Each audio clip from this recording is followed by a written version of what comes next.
मैं रंजीत पवार आपसे मुखातिब हूँ।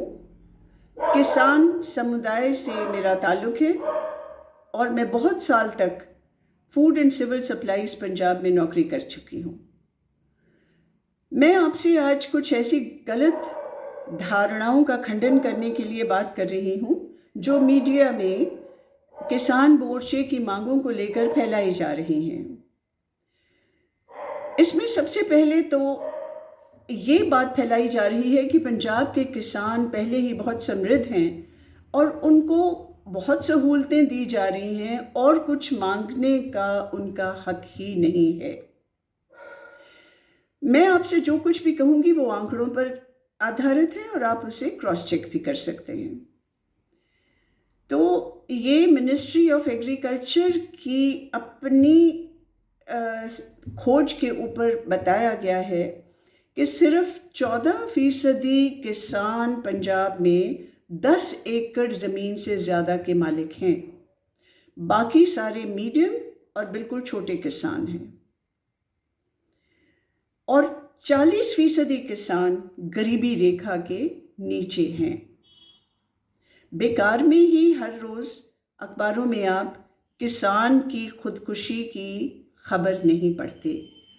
अगर इतने ही समृद्ध और खुश किसान हों तो अपनी जान कोई खुशी से नहीं दे देता। बहुत से लोग जब मोर्चे पे कहीं कोई एसयूवी देख लेते हैं, कोई बड़ी गाड़ी देख लेते हैं किसानों की, तो उसके ऊपर वो टांच करते हैं कि देखिए ये इनके पास क्या कमी है। अब इसके बारे में सोचिए कि जो मान लीजिए कि ये 14% किसान जो हैं वे ये समृद्ध हैं और ये एसयूवी अफोर्ड कर सकते हैं। अगर आप इनको जो शहरी बिजनेसमैन हैं, सरमाएदार हैं, जो वहाँ की शॉपिंग मॉल्स के मालिक हैं, बड़ी बड़ी इंडस्ट्रीज़ के मालिक हैं, बड़े बड़े होटलों के मालिक हैं, उनके साथ अगर आप इनका कंपैरिजन करें तो एक समृद्ध किसान भी बिल्कुल उनके साथ कहीं भी खड़ा नहीं हो सकता। और अगर जो इंडस्ट्रियलिस्ट हैं, सरमाएदार हैं, अगर वो प्राइवेट जेट्स रख सकते हैं तो एक किसान की एसयूवी क्यों चुभती है हमें? क्या हमारे मन में ये समा गया है कि किसान को समृद्ध होने का कोई हक ही नहीं है? वो तो जो हमने पहले उसकी फिल्मों में तस्वीर देखी हुई है, पगड़ी संभाल जट्टा और हमेशा कर्जदार रहे, हम क्या वही देखना चाहते हैं उसको? ये समृद्धि की जो तस्वीर है वो भी झूठी है और जो इसको हम झेल नहीं सकते उसके बारे में भी सोचें। अब एमएसपी के बारे में 22 या 23 फसलें हैं जो सरकार के मैंडेट में ऑलरेडी दर्ज हैं और फिर भी सरकार उनको एमएसपी पे नहीं खरीद रही। थोड़ी बहुत जो वो खरीदती है उसको छोड़ के बाकी सारी फसलें बहुत सस्ते दामों पे व्यापारी खरीद रहा है और उस पे अपना नफ़ा बना रहा है। पिछले साल के आंकड़े बता रहे हैं कि ये मूंग वगैरह की दाल और मिलेट्स ये सरकार के द्वारा एमएसपी पे सिर्फ 10% खरीदे गए हैं और 90% बहुत ही कम दामों पे व्यापारियों ने खरीदे हैं। इसलिए इसकी लीगल गारंटी होनी ज़रूरी है। अगर आप एमएसपी निर्धारित कर दें लेकिन उस पर कोई व्यापारी खरीदता ही नहीं है तो उसका फ़ायदा क्या? वो बेईमानी है बिल्कुल।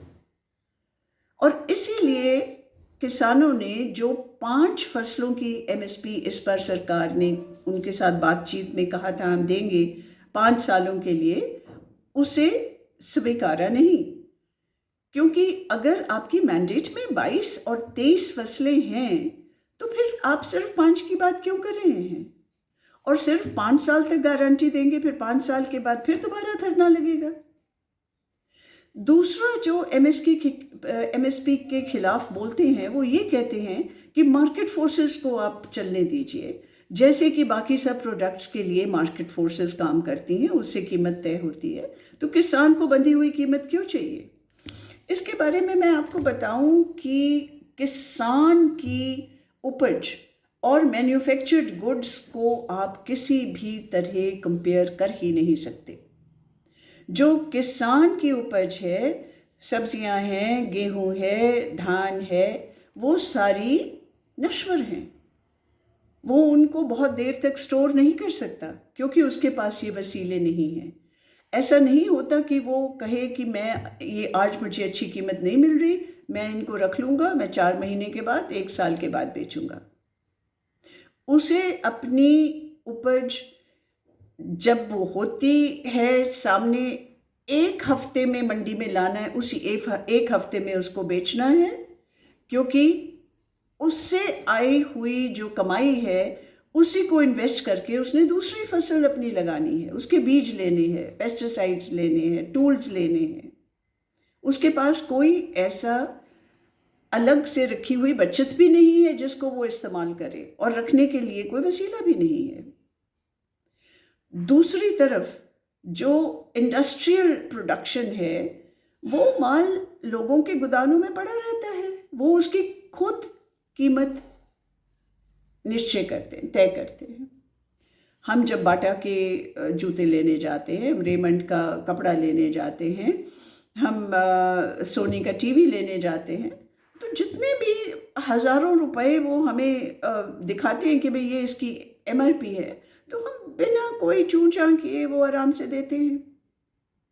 अगर आप इनको, इन प्रोडक्ट्स को, और जो प्रोडक्शन फार्मर की है, किसान की है, इनको आप अगर मिलाना चाहते हैं, इनका कंपैरिजन करना चाहें, तो फिर 1 मिनट सोचिए कि मान लीजिए कपड़ा प्रोडक्शन का मालिक है, उसका कपड़ा अगर बाहर नीले आसमान के नीचे हम मशीनें लगा के उसे कहें कि यहाँ बनाइए और 1 हफ्ते में यहीं बेचिए मंडी में लाके, तो उसमें अगर आपकी मशीनों पे तूफान आता है, पानी आता है, वो ख़राब होती हैं, तो वो तो सारा भाई रब मालिक है।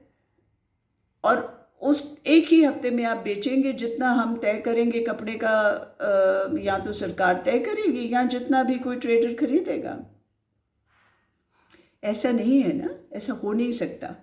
लेकिन किसान के साथ यही होता है, उसके उपज पे बहुत सारे ऐसे फैक्टर हैं जो उसके कंट्रोल के बाहर हैं। इसलिए MSP जब तक उसकी लीगल गारंटी ना हो, तो किसान सिक्योर नहीं है, उसकी फसल सिक्योर नहीं है, और हमारे मुल्क में किसान धीरे धीरे खेती छोड़ता जाएगा। बाहर ऑलरेडी पंजाब के बहुत सारे युवक जा रहे हैं। हमारा एसेट है यंग लोगों का, हमारे मुल्क का, वो बाहर जा रहा है, वो किसानी छोड़ रहा है। तो आप इस बात का ध्यान रखें कि अगर आज हमने किसान को सिक्योर नहीं किया, उसके साथ हमने इंसाफ नहीं किया, तो शायद हम एक बेगिंग बोल लेकर फिर उसी वक्त में पहुंच जाएंगे जब हम बाहर से, मेक्सिको और दूसरी अमेरिका और जगह से अपना गेहूं मंगा रहे थे, और हम अपने लोगों को खाना खिलाने के लायक भी नहीं थे। शुक्रिया।